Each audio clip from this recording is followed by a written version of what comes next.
Good morning, students. So after properties of determinant, today we will solve the exercise 4.2, which is very important. So determinant ਦੇ ਵਿੱਚੋਂ ਇੱਕ question ਜ਼ਰੂਰ ਤੁਹਾਡਾ ਆਂਦਾ ਆ 6 marker.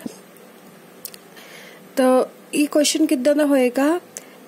By using properties you have to find the value of determinant, or you have to prove the value of determinant to equal to something which will be given. So I will start the exercise 4.2. The question number 1 is this. So what is this? Without expanding, using properties only, we have to prove the value of determinant to be 0. So 0 ਆਪਾਂ ਕਿਹੜੇ case 'ਚ ਕਰਦੇ ਆ?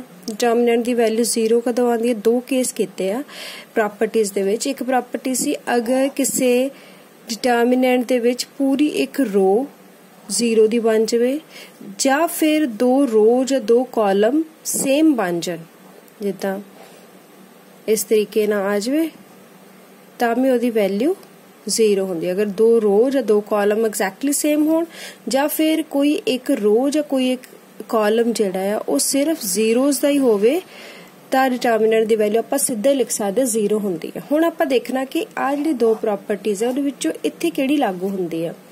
ਆਪਾਂ ਦੇਖ ਸਕਦੇ 0 ਤਾਂ ਇੱਥੇ ਨਹੀਂ ਹੈ, ਕੋਈ ਵੀ ਰੋ ਜਾਂ ਕੋਈ ਵੀ ਕਾਲਮ ਪੂਰਾ 0 ਦਾ ਤਾਂ ਨਹੀਂ ਬਣਿਆ ਹੋਇਆ। Then the second thing is ਕਿ ਦੋ ਰੋ ਜਾਂ ਦੋ ਕਾਲਮ ਇਕੁਅਲ ਹੈ, ਉਹ ਵੀ ਨਹੀਂ ਹੈ, ਐਗਜ਼ੈਕਟਲੀ ਤਾਂ ਨਹੀਂ ਹੈ ਦੇਖਣ ਤੋਂ ਲੱਗਦਾ, ਬਟ ਆਪਾਂ ਬਣਾ ਸਕਦੇ ਹਾਂ ਬਾਈ ਯੂਜ਼ਿੰਗ ਅਦਰ ਪ੍ਰੋਪਰਟੀ ਕਿਹੜੀ, ਜਿਹੜੀ ਮੈਂ ਤੁਹਾਨੂੰ ਕਿਹਾ ਸੀਗਾ ਸਭ ਤੋਂ ਇੰਪੋਰਟੈਂਟ ਆ। ਉਹਦੇ ਅਕੋਰਡਿੰਗਲੀ ਕਿਸੇ ਇੱਕ ਰੋ ਨੂੰ ਦੂਸਰੇ ਦੇ ਵਿੱਚ ਐਡ ਕੀਤਾ ਜਾ ਸਕਦਾ ਹੈ, ਜਾਂ ਕਿਸੇ ਕਾਲਮ ਨੂੰ ਦੂਸਰੇ ਕਾਲਮ 'ਚ ਐਡ ਜਾਂ ਸਬਟਰੈਕਟ ਕੀਤਾ ਜਾ ਸਕਦਾ। ਹੁਣ ਇਹਦੇ 'ਚ ਆਪਾਂ ਦੇਖੀਏ ਅਗਰ ਕਿ ਇੱਥੇ XYZ ਆ, ਇੱਧਰ ਵੀ XYZ ਹੈਗਾ ਇੱਥੇ, ਇਟ ਮੀਨਸ ਇਹ ਦੋਨੋਂ ਜਿਹੜੇ ਆ, ਅਗਰ ਮੈਂ ਥਰਡ ਕਾਲਮ ਦੇ ਵਿੱਚ if I apply the operation ਕਿ ਥਰਡ ਜਿਹੜਾ ਕਾਲਮ ਆ ਉਹਦੇ ਵਿੱਚੋਂ ਅਗਰ ਮੈਂ ਫਸਟ ਕਾਲਮ ਨੂੰ ਸਬਟਰੈਕਟ ਕਰਦਾ, ਕਾਲਮ 3 ਦੇ ਉੱਤੇ ਆਪਰੇਸ਼ਨ ਲਗਾਦਾ, ਆਪਾਂ ਲੈਫਟ ਹੈਂਡ ਸਾਈਡ ਲੈਣੀ ਹੈ, ਕੱਲੀ ਇੱਕ ਸਾਈਡ ਆਪਾਂ ਸੋਲਵ ਕਰਨੀ, ਫਿਰ ਆਪਾਂ ਦੇਖਣਾ ਕਿ ਕੀ ਰਾਈਟ ਹੈਂਡ ਸਾਈਡ ਵਾਲੀ ਵੈਲਿਊ ਜਿਹੜੀ ਕਿ 0 ਦੇ ਬਰਾਬਰ ਆਂਦਾ ਹੈ ਕਿ ਨਹੀਂ। ਸੋ ਆਪਾਂ ਇਹਦੇ ਵਿੱਚ ਕੀ ਕੀਤਾ, ਥਰਡ ਕਾਲਮ 'ਚੋਂ ਫਸਟ ਕਾਲਮ ਸਬਟਰੈਕਟ ਕਰ ਦਿੱਤਾ। ਜਦੋਂ ਆਪਾਂ ਥਰਡ ਕਾਲਮ ਤੇ ਸਿਰਫ ਆਪਰੇਸ਼ਨ ਲਗਾ ਰਹੇ ਹਾਂ ਤਾਂ ਫਸਟ ਤੇ second column as it is ਹੀ ਆ ਜਾਣਾ, ਤੇ ਥਰਡ ਕਾਲਮ ਕਿੱਦਾਂ ਆਏਗਾ, ਫਸਟ ਚੋਂ ਸਬਟਰੈਕਟ ਕਰਕੇ। ਤੇ ਥਰਡ ਚੋਂ ਫਸਟ ਜਦੋਂ ਸਬਟਰੈਕਟ ਕਰਾਂਗੇ x minus x will be 0, ਇੱਥੇ ਕੱਲਾ a ਬਚ ਜਾਏਗਾ ਕਿਉਂਕਿ ਆਪਾਂ a plus x minus x ਕਰਨਾ। ਇੱਥੇ y plus b minus y will be b, ਤੇ z plus c minus z will be just c। ਹੁਣ ਤੁਸੀਂ ਦੇਖੋ ਆਫਟਰ ਅਪਲਾਈਂਗ ਦਿਸ ਪ੍ਰੋਪਰਟੀ ਮੇਰਾ ਸੈਕਿੰਡ ਤੇ ਥਰਡ ਕਾਲਮ ਐਗਜ਼ੈਕਟਲੀ ਸੇਮ ਹੈ, ABC, ਤੇ ਅਗਰ ਦੋ ਕਾਲਮ ਐਗਜ਼ੈਕਟਲੀ ਸੇਮ ਹੋਣ ਯਾਨੀ ਕਿ ਆਇਡੈਂਟੀਕਲ ਹੋਣ ਤਾਂ ਵੀ ਡਿਟਰਮੀਨੈਂਟ ਦੀ ਵੈਲਿਊ 0 ਹੁੰਦੀ ਹੈ। So this is again a property. So we have the result in 2 steps only। ਜਦੋਂ 0 ਆਵੇ ਵੈਲਿਊ ਤਾਂ 0 ਦੀ ਲਈ ਤਾਂ ਆਹੀ ਦੋ ਕੰਡੀਸ਼ਨ ਹੁੰਦੀਆਂ ਆ, ਤਾਂ ਉਹ ਸਾਡੇ ਕੋਲ ਇਸ ਤਰੀਕੇ ਨਾਲ ਆ ਜਾਂਦਾ। ਥੋੜਾ ਜਿਹਾ ਉਹਨੂੰ ਕਲੋਜ਼ਲੀ ਅਬਜ਼ਰਵ ਕਰਨਾ ਹੁੰਦਾ ਹੈ ਡਿਟਰਮੀਨੈਂਟ ਨੂੰ ਕਿ ਕੀ ਇਹਦੇ 'ਚ ਕੀਤਾ ਜਾਣਾ ਚਾਹੀਦਾ, ਕਿਹੜੀ ਪ੍ਰੋਪਰਟੀ ਲਗਾਈਏ ਕਿ ਆਪਣੇ ਕੋਲ 0 ਡਿਟਰਮੀਨੈਂਟ ਬਣ ਜਾਵੇ। ਹੁਣ ਜਿਸ ਤਰ੍ਹਾਂ ਇੱਕ ਹੋਰ ਕੁਐਸਚਨ ਦੇਖੋ, ਇਹਦਾ ਸੈਕਿੰਡ ਕੁਐਸਚਨ ਇਸ exercise the a minus b, b minus c, c minus a, then b minus c, c minus a, a minus b, c minus a, a minus b and b minus c. A determine b equal to 0 prove करना। Here also you can see कि कोई भी दो रो या दो column equal नहीं हैगे, ना ही कोई एक रो पूरी zeros दी है, ਤਾਂ ਇਹਦਾ ਮਤਲਬ ਕਿ ਸਾਨੂੰ ਥੋੜੀ ਪ੍ਰੋਪਰਟੀਜ਼ ਜਿਹੜੀਆਂ ਯੂਜ਼ ਕਰਕੇ 0 ਰਿਡਿਊਸ ਕਰਨਾ ਪਏਗਾ। ਆਪਾਂ ਦੇਖਣਾ ਪਏਗਾ ਕਿ ਪੂਰੀ ਰੋ ਕੋਈ 0 ਦੀ ਬਣ ਜਾਂਦੀ ਹੈ, ਜਾਂ ਫਿਰ ਕੋਈ ਦੋ ਰੋ ਜਾਂ ਦੋ ਕਾਲਮ ਬਿਲਕੁਲ ਸੇਮ ਬਣ ਜਾਣ। ਤਾਂ ਆਪਾਂ ਇਹਦੇ 'ਚ ਅਗਰ ਧਿਆਨ ਨਾਲ ਦੇਖੀਏ ਤਾਂ ਇੱਥੇ a minus b, b minus c, c minus a, ਮੈਂ ਪਹਿਲੀ ਰੋ ਨੂੰ ਦੇਖ ਰਹੀ ਹਾਂ। ਅਗਰ ਮੈਂ ਇਹਨਾਂ ਤਿੰਨਾਂ ਨੂੰ ਐਡ ਕਰਦਾ, this is also the property ਕਿ ਇੱਕ ਦੇ ਵਿੱਚ ਦੂਸਰੀ 'ਚ ਤੀਸਰੀ ਰੋ ਐਡ ਕੀਤੀ ਜਾ ਸਕਦੀ ਹੈ, ਮਤਲਬ ਰੋ 1 प्लस रो 2, रो वाइज कर लेने, रो 3 रो 1 ਦੇ ਵਿੱਚ ਐਡ ਕਰ ਦਈਏ तो रो 1 चेंज हो जाएगी क्योंकि रो 1 ਚ ਆਪਾਂ ਐਡ ਕਰਨਾ ਹੈ। तो रो 1 ਦੇ ਵਿੱਚ ਅਗਰ ਆਹ ਫਸਟ ਰੋ ਹੈ ਇਹਦੇ ਵਿੱਚ ਸੈਕੰਡ ਤੇ ਥਰਡ ਰੋ ਨੂੰ ਐਡ ਕਰਦਾ ਤਾਂ ਕੀ ਆਏਗਾ, ਦੇਖੋ ਇੱਥੇ ਪਹਿਲਾ ਐਲੀਮੈਂਟ ਹੈ a ਮਾਈਨਸ b, दूसरी रो का एलिमेंट b माइनस c, तीसरी रो दा element C minus A। So this will be the element after applying this operation on the first element. ਇਹਦੇ ਵਿੱਚ ਆ ਦੋਨੋਂ ਐਡ ਕਰ ਦੇਣ, ਇਹਦੇ ਵਿੱਚ ਆ ਦੋਨੋਂ ਐਡ ਕਰ ਦੇਣ, ਇਹਦੇ ਵਿੱਚ ਆ ਦੋਨੋਂ ਐਡ ਕਰ ਦੇਣ। ਹੁਣ ਜਦੋਂ ਇਹਦੇ ਚ ਐਡ ਕੀਤਾ देखो आ B माइनस B कैंसिल हो गया, माइनस C कैंसिल हो गया, A कैंसिल हो गया, तो 0 ही आ गया क्योंकि सारे कट गए। सिमिलरली जो तुसी ਇਹਦੇ ਵਿੱਚ ਆ ਐਡ ਕਰੋਗੇ ਨਾ, ਇੱਥੇ B ਇੱਥੇ ਮਾਈਨਸ B ਹੈ, ਮਾਈਨਸ C ਇੱਥੇ ਪਲੱਸ C ਹੈ, ਮਾਈਨਸ C ਇੱਥੇ A ਹੈ। ਜਦੋਂ ਤੁਸੀਂ ਇਹਨਾਂ ਤਿੰਨਾਂ ਨੂੰ ਵਰਟੀਕਲੀ ਐਡ ਕਰਨਾ ਇਹ ਵੀ 0 ਬਣ ਜਾਣਾ ਹੈ। ਇੱਥੇ ਵੀ ਤੁਸੀਂ ਦੇਖੋਗੇ C minus C minus A plus A B minus B, this also be cancel. So जो तुसी आ ऑपरेशन लगाओगे ना तो पहली रो दे विच सैकेंड ते थर्ड रो नू ऐड करके लिखोगे तो ये रो पूरी 0 आ जाएगी, क्योंकि असीं फर्स्ट रो नू सिर्फ चेंज किया तो ओनली फर्स्ट रो ही चेंज होएगी, बाकी दोनों रो सेम। सो आफ्टर दिस तो आ तो 0 बन गया सी ना एलिमेंट 0 0 0। जो कोई एक पूरी रो जीरोस दी होवे तां भी डिटर्मिनेंट दी वैल्यू 0 हुंदी है। So we get this answer. ठीक है, now if we solve one more, so again it is 2 3 5 7 8 9 65 60 75 and 86.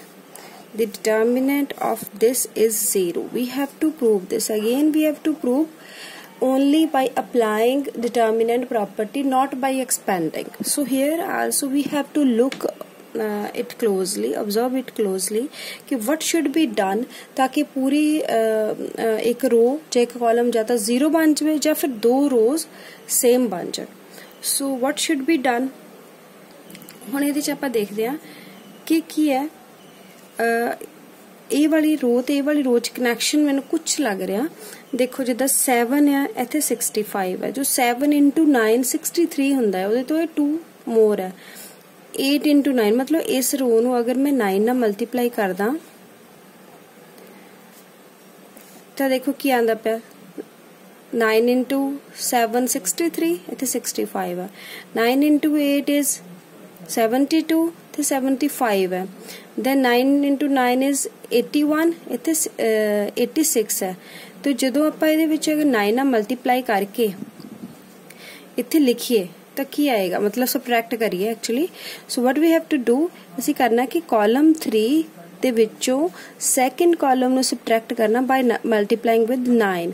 ਤਾਂ ਆਪਾਂ ਥਰਡ ਕਾਲਮ ਹੁਣ ਲਿਖਦੇ ਹਾਂ ਕਿ ਕੀ ਆਏਗਾ ਆਫਟਰ ਦਿਸ ਆਪਰੇਸ਼ਨ। ਆ ਲੈਫਟ ਹੈਂਡ ਸਾਈਡ ਆਪਾਂ ਚੇਂਜ ਕਰ ਰਹੇ ਹਾਂ, ਪਹਿਲੀ ਜਿਹੜਾ ਕਾਲਮ ਹੈ ਉਹ as it is, second column ਵੀ ਐਜ਼ ਇਟ ਇਜ਼, ਥਰਡ ਸਿਰਫ ਆਪਾਂ ਚੇਂਜ ਕਰਨਾ ਹੈ। ਤਾਂ ਥਰਡ ਨੂੰ ਕਿੱਦਾਂ ਲਿਖਣਾ ਹੈ ਆਪਾਂ, third column minus 7 into this. ਹੁਣ 60 देखो 5 ਇੱਥੇ ਆ ਗਿਆ ਸੀ, 7 into 9 माइनस कर देना 63 आ जाएगा। 75 इज ऑलरेडी देयर, माइनस करना इत्थे 8 into 9 72, 86 इज ऑलरेडी, 9 into 9 81 इचो सबट्रैक्ट कर दिए।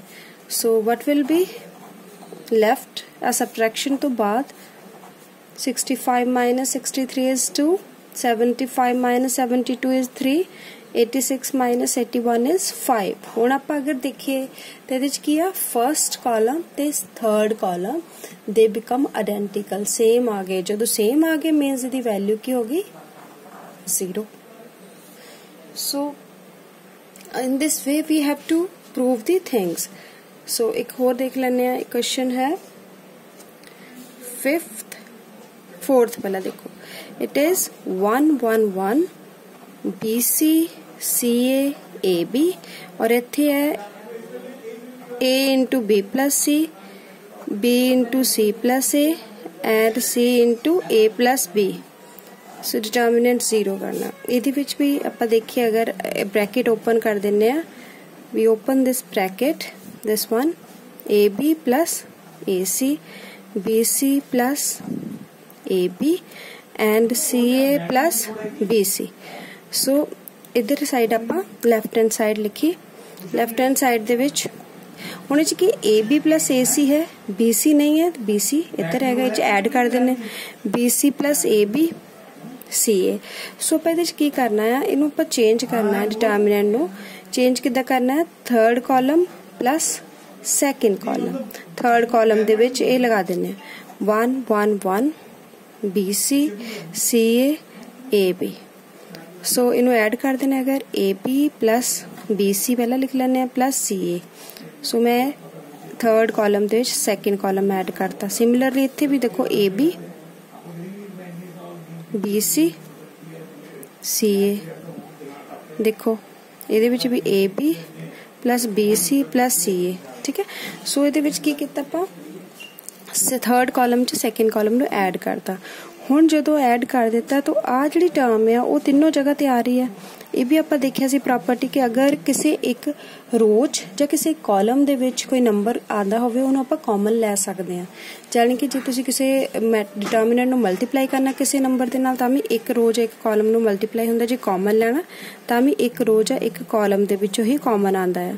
ਸੋ ਇਹ ਜਿਹੜੀ ਵੈਲਿਊ ਇਹਨੂੰ ਆਪਾਂ ਕਾਮਨ ਲੈ ਲਿਆ, ਬਾਹਰ ਲਿਖ ਲਿਆ, ਅੰਦਰ ਕੀ ਬਚਿਆ 1 1 1 आ BC CA AB ਜਿਹੜਾ second column as it is ਆ ਚੀਜ਼ ਕਾਮਨ ਲੈ ਲਈ ਜਦੋਂ, ਫਿਰ ਅੰਦਰ ਕੀ ਬਚੇਗਾ 1 1 1।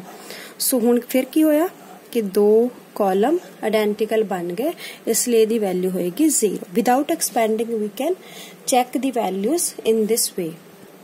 ਸੋ try to solve the questions ਔਰ ਜਿਹੜੀ ਦੀਆਂ ਐਗਜ਼ਾਮਪਲਸ ਆ ਉਹਨਾਂ ਨੂੰ ਦੇਖੋ ਧਿਆਨ ਦੇ ਨਾਲ ਕਿ ਕਿਸ ਤਰੀਕੇ ਨਾਲ ਅਸੀਂ ਅਬਜ਼ਰਵ ਕਰਕੇ ਡਿਟਰਮੀਨੈਂਟ ਦੀ ਵੈਲਿਊ 0 ਕਰਦੇ ਹਾਂ। Thank you.